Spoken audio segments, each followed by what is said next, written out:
Hey everybody, I'm excited to be introducing our Module 3 film that we're going to watch, 1938's Rousing the Adventures of Robin Hood. It's one of my favorite films and one I've shared often with our class in previous classes, even when I taught this live in person. A little background, we talked in this module about the Hays Code of the 30s, headed by Joseph Breen.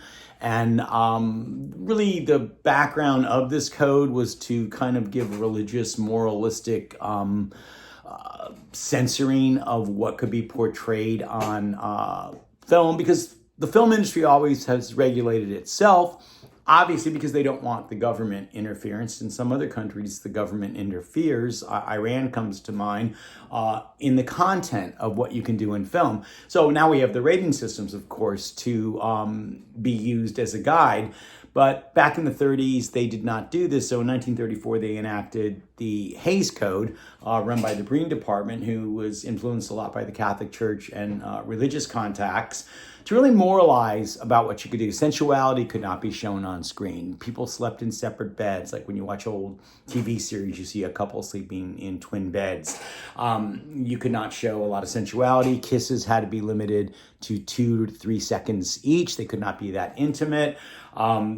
Villains never prevailed.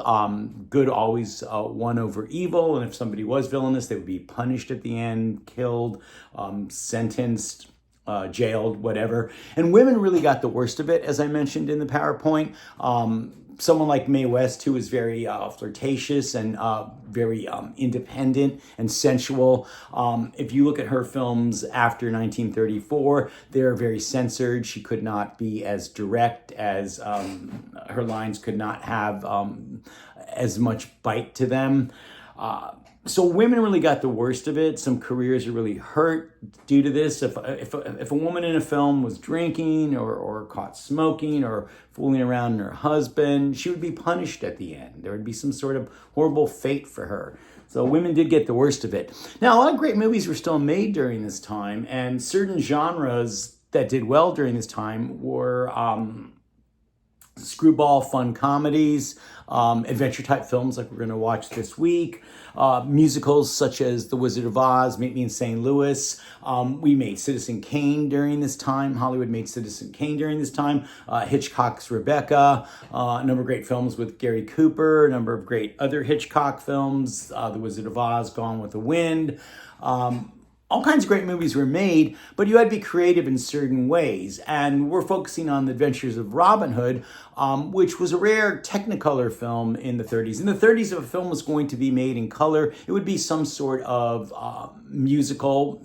Eventually, a brilliant thing in The Wizard of Oz is we see Oz in color after Dorothy gets there from the cyclone.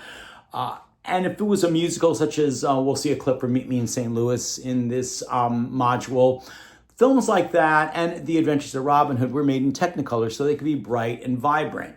A little background on The Adventures of Robin Hood. It's directed by Michael Curtiz, who made a lot of other great films during this time. Casablanca comes to mind, considered one of the great films of all time.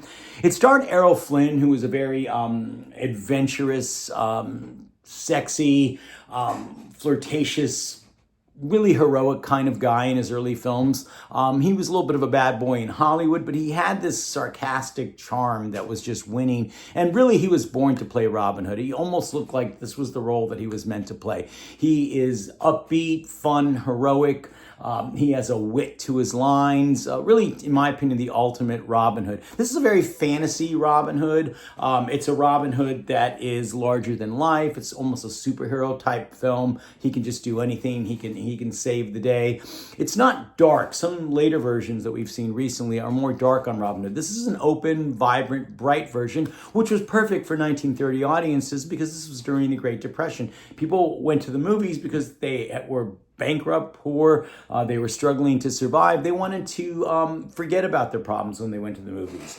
Another great thing about this film, I want you to focus on Errol Flynn's really terrific performance, his interplay with Basil Rathbone, who is the villainous sheriff of Nottingham. And the cool thing about them is they're both really expert fencers. So their swordplay scenes and their fight scenes are realistic because they knew how to do this. The action sequences are really well done in this film. The romance between Errol Flynn and Maid Marian, played by Olivia de Havilland, is really passionate. I think she actually fell in love with him while she was making this film. Really, it's top-notch and creative in all aspects. It's so memorable, this version, that Mel Brooks later on in the 1990s made Robin Hood Men in Tights, which is an homage to the old Robin Hood. I think you really enjoy this film. It's a perfect example of the type of upbeat, adventurous film made in the 30s and during the Code time.